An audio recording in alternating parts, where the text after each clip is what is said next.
Hello, good morning. Today we are going to discuss about the reproduction in animals. So, what is reproduction? It is very essential for the continuation of some species.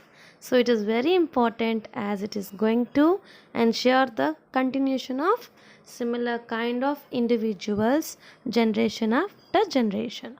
So, it is very important for the survival of every kind of organism also. So there are different modes of reproductions. So the animals, the younger ones, human is baby, cat is kitten, dog is puppy, butterfly is caterpillar, cow is calf, and frog is tadpole, and hen is chick.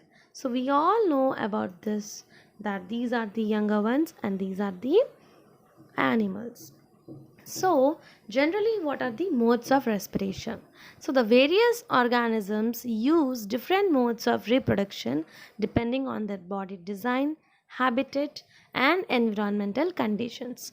Depending upon the number of parents involved in the process, the phenomena of reproduction are of two types: asexual reproduction and sexual reproduction. So, let us see what is sexual reproduction. So, in this reproduction, the fusion of male and female gametes takes place to form a zygote.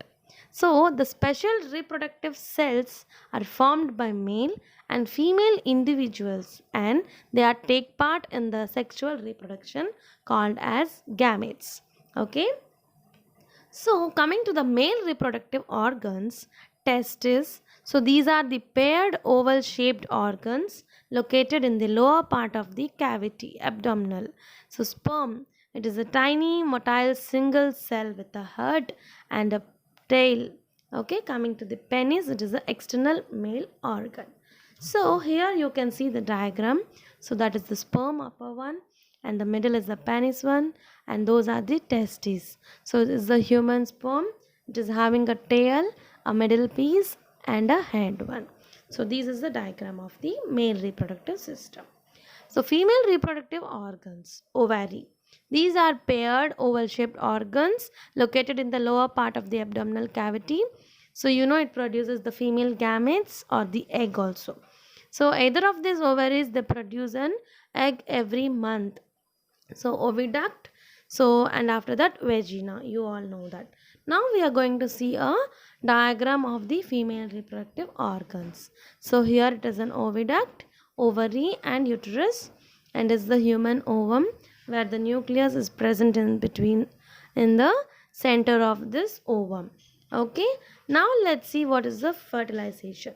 The first step in the process of reproduction is the fusion of sperm and the ovum. When sperm comes in contact with the egg, one of the sperms will fuse with an egg. Such fusion of the egg and the sperm is called fertilization. During this process, the nuclei of the sperm and the egg they fuse to form a single nucleus. So this forms a zygote. Okay, so see the process of the fertilization. Here the sperms are here, the ovum is present here. Out of that one will come and contact with this ovum, so it forms a zygote. Clear? The picture is given. So coming to test tube babies. So in some women oviducts are blocked, so these women are unable to bear babies because of sperm cannot reach the egg for fertilization. In such cases we'll have this test tube babies. Okay, so the remaining about unsexual and sexual reproductions we are going to discuss in the next class.